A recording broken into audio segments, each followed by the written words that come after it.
Anoche tuvimos una reunión y estuvimos pillándonos en algunas cosas los hermanos, así que espero que estén atentos.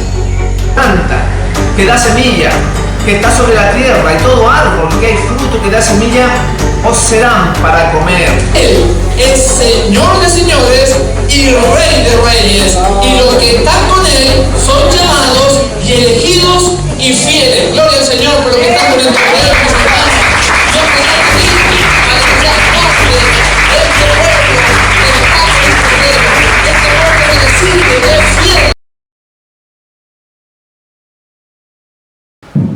Muy buenas noches, Dios les bendiga. Nuevamente estamos reunidos para aprender de la palabra de Dios a mitad de semana, en estos tiempos de invierno ya, y queremos repasar la Biblia para aprender más de ella y aplicarla en nuestra vida. Vamos a hacerlo con el libro de Hechos, en el capítulo 17 y verso 6. También vamos a ver 1 Corintios 1:18. Esos dos textos nos va a servir para la meditación de esta noche. Dice así, Hechos 17:6. Pero como no los hallaron, llevaron a Jasón y a algunos hermanos ante los gobernadores de la ciudad, dando voces, diciendo: esos que han trastornado el mundo entero han venido también aquí. La inspiración menciona la obra de los apóstoles, de lo que ellos realizaron en los tiempos de Jesús, y el pensamiento principal dice: estos que han trastornado el mundo entero han venido también aquí, porque el Evangelio es poder de Dios. La palabra santa lleva a transformar los corazones y va en contra de la corriente, de lo establecido, de tal manera que para el mundano, para el pagano, dice que están trastornando las cosas, están trastornando el mundo. Nosotros debiéramos ser también, de esa misma manera, cambiar vidas, cambiar conceptos, cambiar esta sociedad con nuestro ejemplo, con nuestra enseñanza. Otro texto de lo mismo, 1 Corintios 1:18. Más o menos semejante, 1 Corintios 1, verso 18, que dice así: porque el mensaje de la cruz es locura para los que se están perdiendo, pero para los que estamos siendo salvos es poder de Dios. Gloria al Señor por eso. Ahí menciona que este mensaje de la cruz es una locura. Lo mismo que más o menos semejante decía el apóstol, que se trastorna el mundo, se trastornan los corazones, la gente lo ve ridículo, la gente no lo entiende. ¿Cómo se puede dar a amar a aquel que lo odia, que lo desprecia, que le hace mal a uno? ¿Cómo podemos amar si Dios en ese sentido nos ama, siendo que somos viles, siendo que somos pecadores, que lo ofendemos tantas veces? Es una locura, porque se ama al que se da, al que entrega, pero al que nos ofende se odia. Es un mensaje de la cruz que da amor cuando recibe odio. Entonces, es una locura. Y vemos que en la cruz, ahí entonces se manifestó la benevolencia de Dios, de Jesús, al morir por nosotros. Porque ustedes se dan cuenta de que había otro.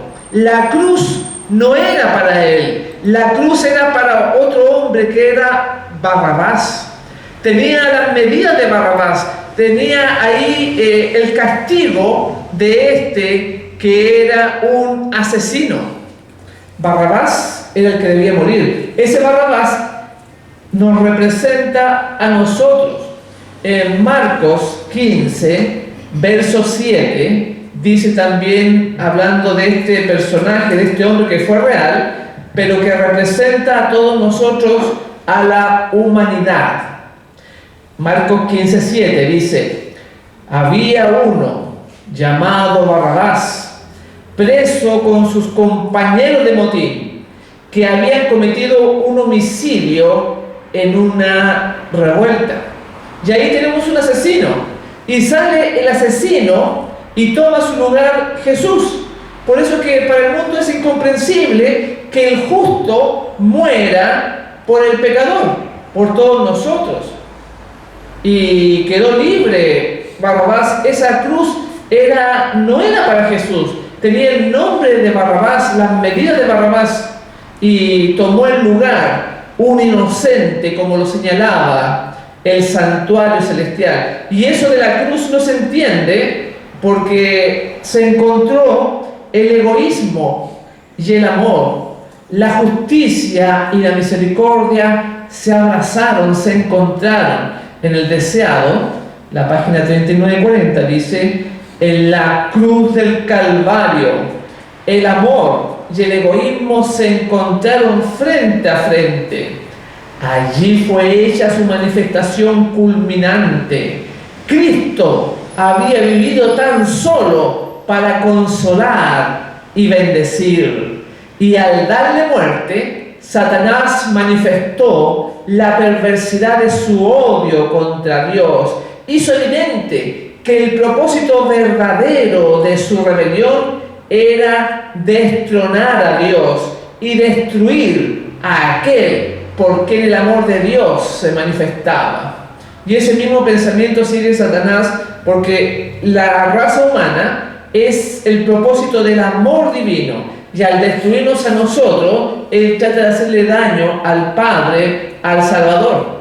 Pero dice que se encontró el amor y el egoísmo.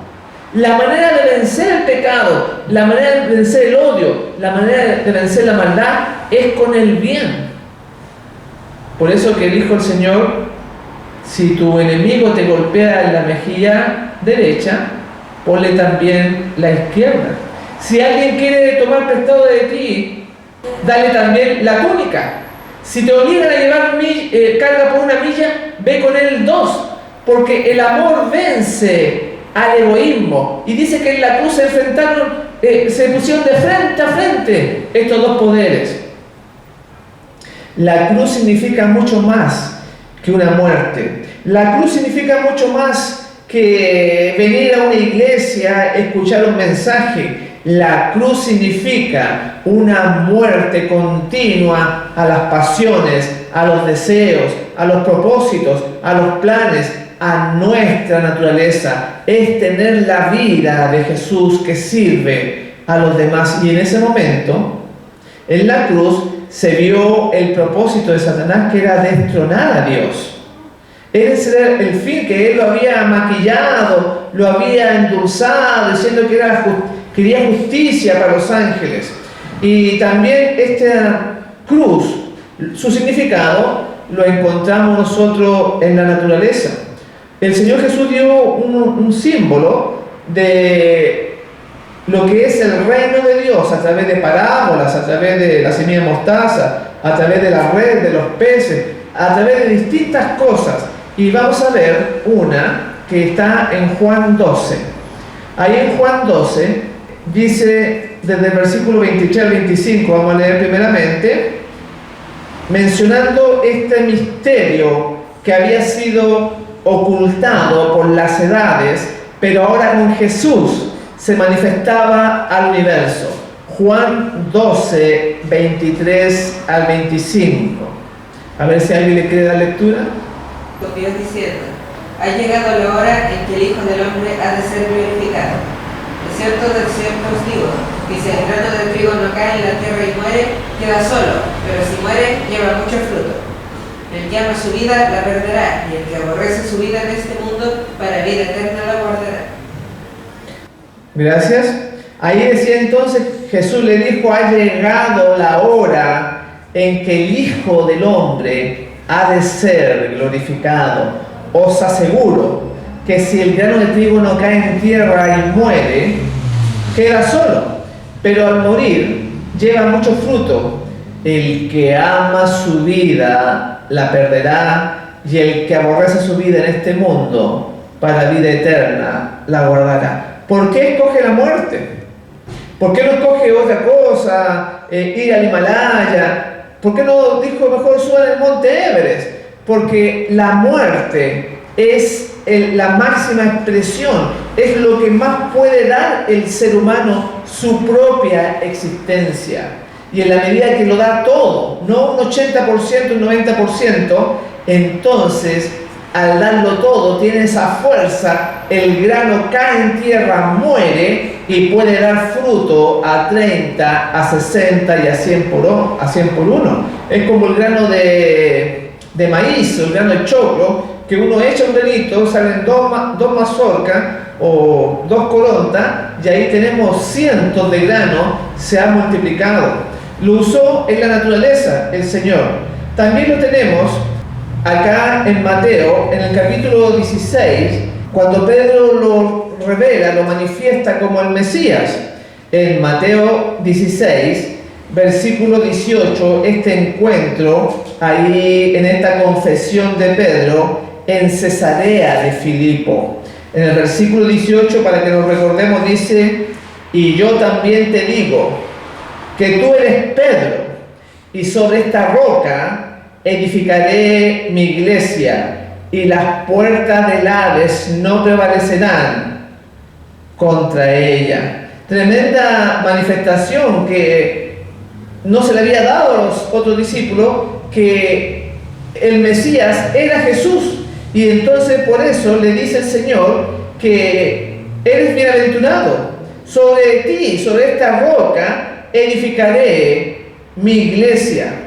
Y después de esta manifestación gloriosa, de esta manifestación en la mente de Cristo, en esta revelación y este honor que el Maestro le confiere a Pedro, qué triste es la naturaleza humana, porque poquitas líneas después, cuando Jesús anuncia su muerte, este hombre lleno del Espíritu Santo, lleno del poder de Dios, que lo manifestó y lo declaró como el Mesías, entonces ahora es poseído por Satanás a poquito tiempo antes de su muerte en la cruz en Jerusalén. Ahí mismo, en Mateo 16, versículo 21, vamos a leer a continuación. Dice, Mateo 16, 21. Desde entonces comenzó Jesús a declarar a sus discípulos que le era necesario ir a Jerusalén y padecer mucho de los ancianos, de los principales sacerdotes y de los escribas, y ser muerto y resucitar al tercer día.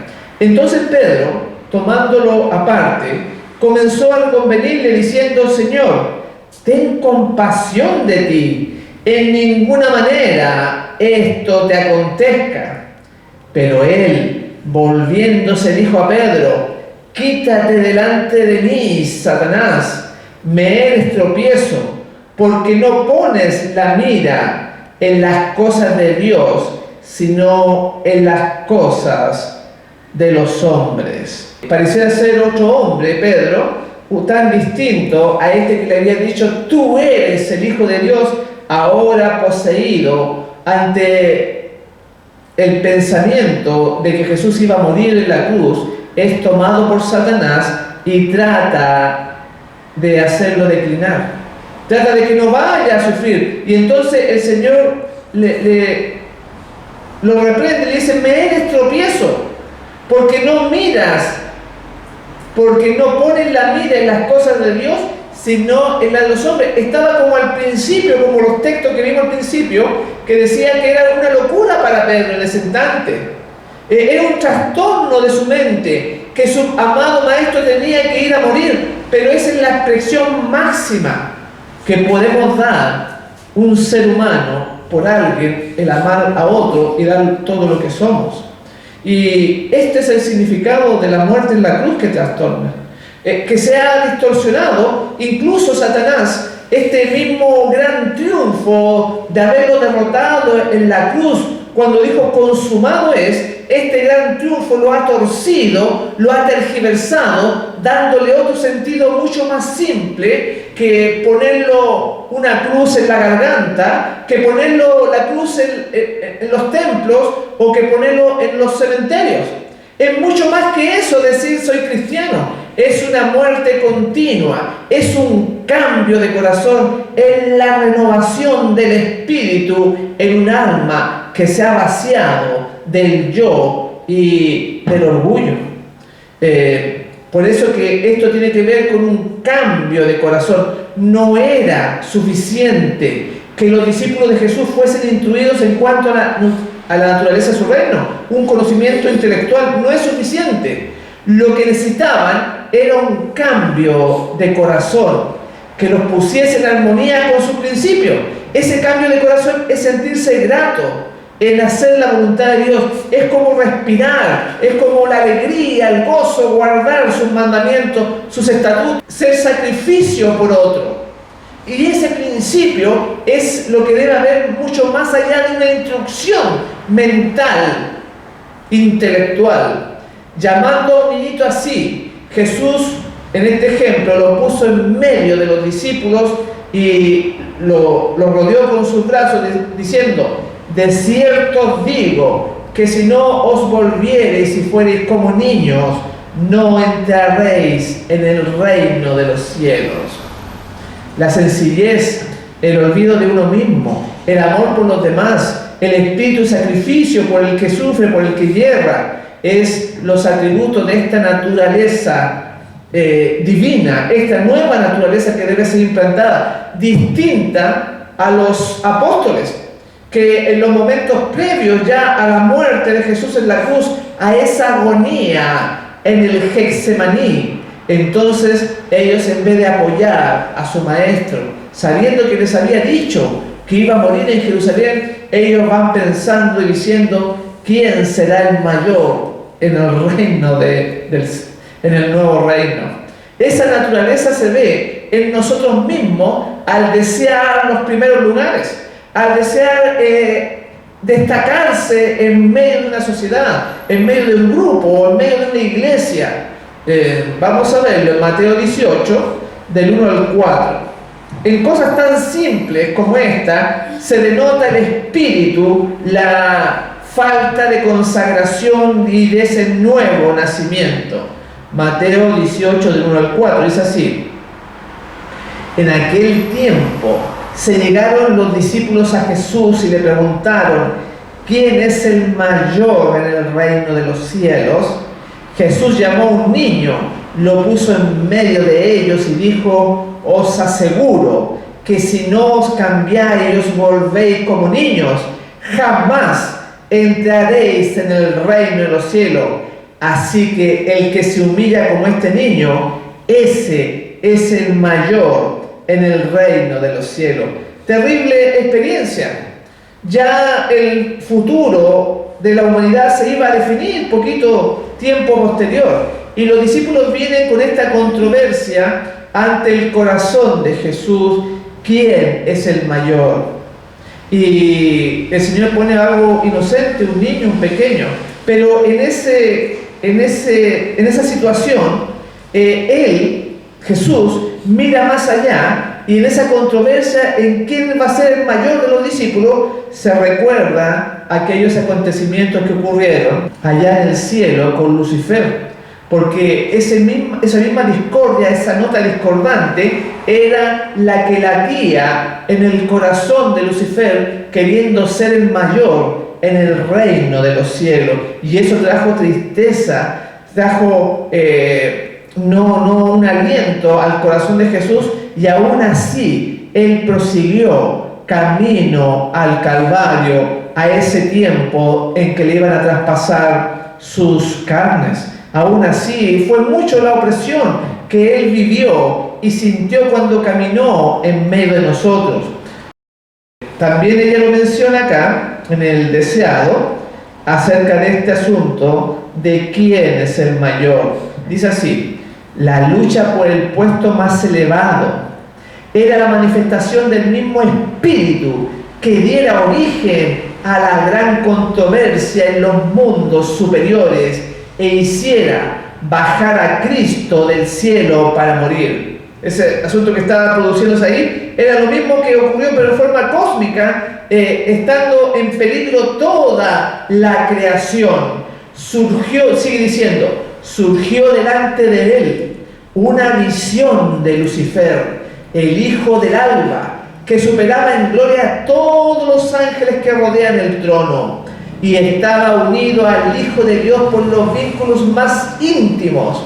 Lucifer había dicho: seré semejante al Altísimo, y su deseo de exaltación había introducido la lucha en los atrios celestiales y desterrado una multitud de las huestes de Dios. Si Lucifer hubiese deseado realmente ser como el Altísimo, no había abandonado el puesto que le había señalado en el cielo, porque el Espíritu del Altísimo se manifiesta sirviendo abnegadamente. Lucifer deseaba el poder de Dios, pero no su carácter. Eso es lo que él deseaba: la honra, la gloria, deseaba la alabanza. Sin embargo, el reino de los cielos es todo lo contrario. Por eso que el Señor Jesús les dijo también: si ustedes quieren ser mayor, hágase como el sirviente.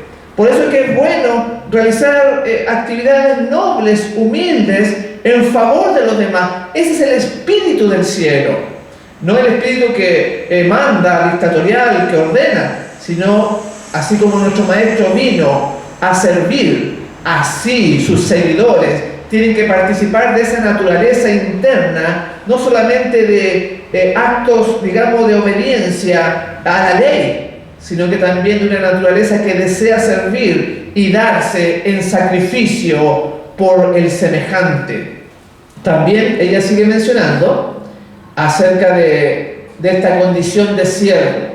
Se anonadó a sí mismo, dice ella, tomando forma de siervo, he hecho semejante a los hombres, y hallado en la condición de hombre, se humilló a sí mismo, hecho obediente hasta la muerte y muerte de cruz. En esos momentos la cruz le esperaba, y sus propios discípulos estaban tan llenos de egoísmo, es decir, del mismo principio que regía el reino de Satanás, que no podían sentir simpatía por su Señor, ni siquiera comprenderle mientras les hablaba de su humillación por ellos. Imagínense que dice que los discípulos estaban en otra. Y si nosotros vemos, por ejemplo, tocando el caso de Pedro, cuando se le baja el lienzo y le dice mate y come, para que veamos qué tipo de cristianos eran, dice que no como, porque nunca en mi vida he comido animal inmundo. O sea, mucho más consagrado que nosotros, que hemos nacido en Babilonia y a los 12, a los 15, algunos a los 20 años han aceptado a Dios, pero ya han comido todo tipo de cosas abominables. En cambio, Pedro, que era un simple pescador, era mayor en condición espiritual que todos nosotros. Y aún así, estando con el Maestro, realizando milagros, habiendo salido de 2 en 2, con el poder del Espíritu Santo sanando personas, su corazón, dice, estaba lleno de egoísmo. Por eso que dice acá, en esos momentos la cruz le esperaba, un poquito previo a la cruz, a la muerte. En esos momentos la cruz le esperaba, y sus propios discípulos estaban tan llenos de egoísmo, es decir, del mismo principio que regía el reino de Satanás. Y nosotros, en las pequeñas cosas, al manifestar también estos egoísmos, no estamos en el reino de los cielos, estamos todavía como los apóstoles, como los discípulos, deseando las cosas que Satanás, o que el impulso de un corazón egoísta trata de absorber para beneficio personal. En Mensaje Selecto, en la página, Manuscrito Liberado, en la página 148, dice: el nuevo nacimiento es una experiencia rara en esta época del mundo. Esta es la razón por la que hay tantas perplejidades en las iglesias. Muchísimos que pretenden tener el nombre de Cristo no están santificados y son impíos. Han sido bautizados, pero fueron sepultados vivos, no murió el yo y por lo tanto no renacieron a una nueva vida en Cristo Jesús. Y ese es el problema, poder lograr este nuevo nacimiento, no ser sepultados vivos, que todavía se bautiza físicamente, sale del agua, y conoce del sábado, conoce del santuario, conoce de muchas doctrinas, de la ley, de los estatutos, de las fiestas, pero el corazón no ha sido renovado, no ha nacido de nuevo esa conexión interna, personal, y por eso es que muchas cosas todavía son como locura. Se trastornan las personas, fanáticos, religiosos, nos llaman extremistas, porque para el mundo la naturaleza de Cristo es desconocida aún dentro del que se llama remanente del séptimo día, los que dan incluso el mensaje del tercer ángel en forma de predicación. Pero nosotros sabemos que cuando venga el fuerte pregón, van a haber corazones tiernos, realmente convertidos, que van a dar este mensaje y que no van a ser sepultados vivos, sino que realmente han muerto, han dejado la naturaleza antigua a un lado y han sido revestidos del Salvador. En primero escrito, la página 118 dice: dijo mi ángel acompañante, su obra es terrible, su misión es tremenda. Es el ángel que ha de separar el trigo de la cizaña y sellar o atar el trigo para el granero celestial. Estas cosas debieran absorber completamente la mente y la atención. Y eso va a ser lo que va a trastornar el mundo. Personas que se han despojado del yo, han vaciado este vaso, vaciado del orgullo, de la vanidad, de las pretensiones de supremacía, y van a separar este mensaje, el trigo de la cizaña. Y esto va a causar una conmoción mundial, porque esta obra es terrible y tiene que ser dada, como sale ahí en Apocalipsis 7 y en Apocalipsis 14, va a ser dada en forma perfecta por estos 144.000. En Testimonios tomo 1, página 77 dice: terrible es la obra y misión del mensaje del tercer ángel, dividir el trigo de la cizaña. ¿Quién es este ángel?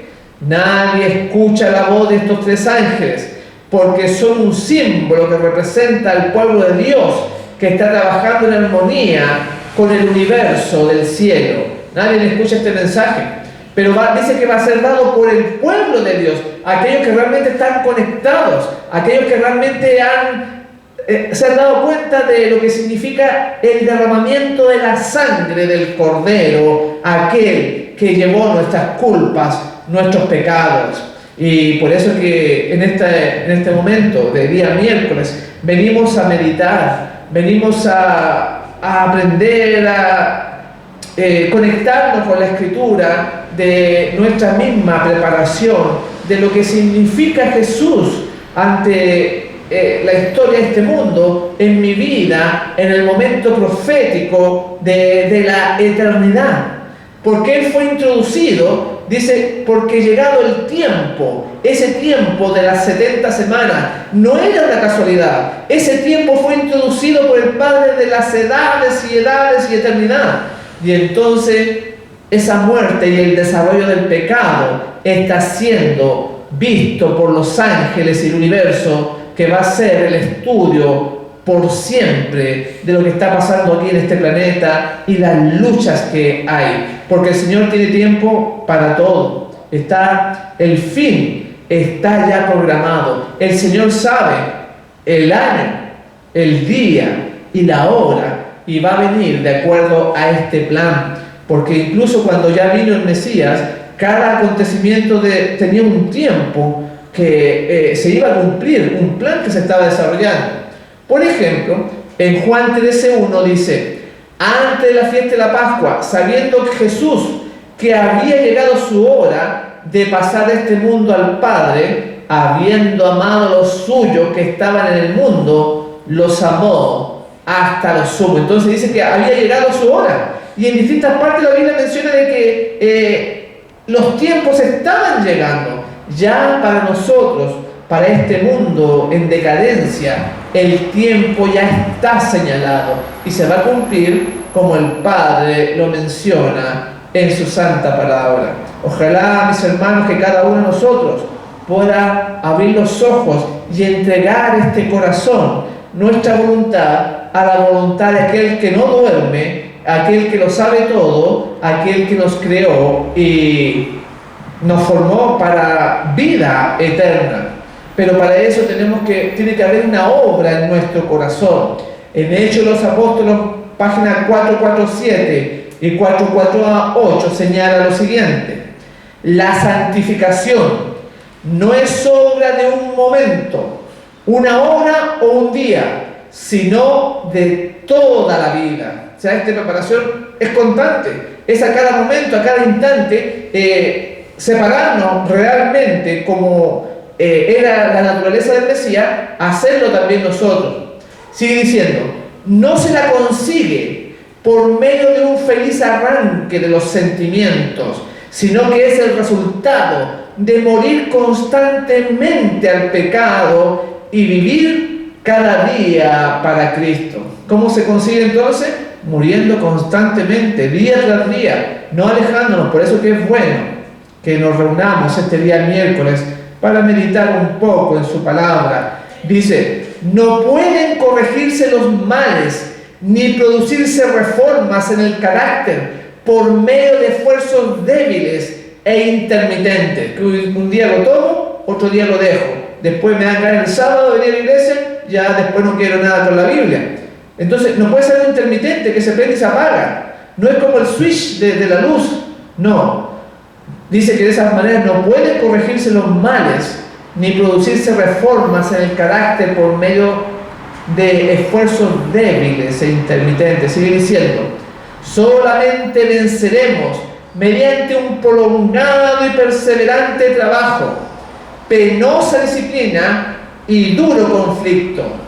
No sabemos en el día actual cuán intenso será nuestro conflicto en el siguiente. Mientras reine Satanás, tendremos que dominarnos a nosotros mismos y vencer los pecados que nos rodean. Mientras dure la vida, no habrá un momento de descanso, un lugar al cual podamos llegar y decir, alcancé plenamente el blanco. La santificación es el resultado de la obediencia prestada durante toda la vida, a cada instante, a cada momento. Entonces, pero no es una obligación, sino que es una naturaleza que anhela hacer lo que está escrito, obedecerle a Dios, y entonces se produce ese apartamiento, esa santificación, porque queremos agradarle a Él en todo cuanto hacemos, y aunque sea para el mundo locura, aunque nos digan que trastornamos el mundo, como le decíamos a los apóstoles, que para la gente es extraño que el justo muera por el malhechor, que quede libre Barrabás y que entre el Dios eterno a morir por él. Es una locura. Por eso que nos ayude, mis hermanos, a meditar en este bendito evangelio de salvación, y que somos salvos aunque no lo merezcamos por la gracia de Cristo. Debemos agradecerle su amor, su sacrificio, su esfuerzo por redimirnos, por rescatarnos de la muerte. Por eso comenzamos este mensaje diciendo, estos que han trastornado el mundo entero han venido también aquí. Que el Señor, que el pueblo, que la gente pueda decir eso de nosotros, porque es tan diferente a los reinos mundanales. El reino de los cielos es tan distinto que la gente le llama locura, como decía ahí en 1 Corintios 1:18, porque el mensaje de la cruz es locura para los que se están perdiendo, pero para nosotros, los que estamos siendo salvos, es poder de Dios. Gloria al Señor por eso, porque ha dejado este bendito mensaje que remueve, que sacude las conciencias y que cambia los corazones. Que tú y yo podamos ser parte de este pueblo bendito que dice que está siendo salvo y que en ello se manifiesta el poder redentor de Dios. Yo estoy muy agradecido por el Señor por este momento en que hemos escudriñado su palabra, y me despido deseándoles que Jesús les bendiga ricamente.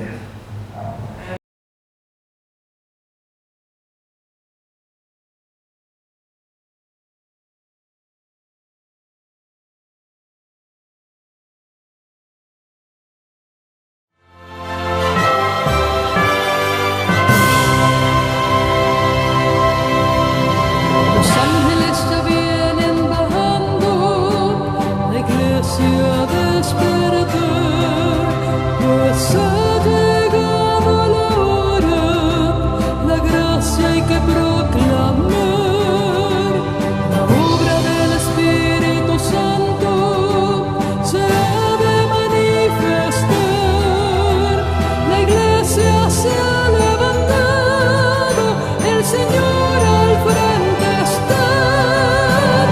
Vino al mundo sin miedo y sin dudar. Vino al mundo la gracia. Aquí está la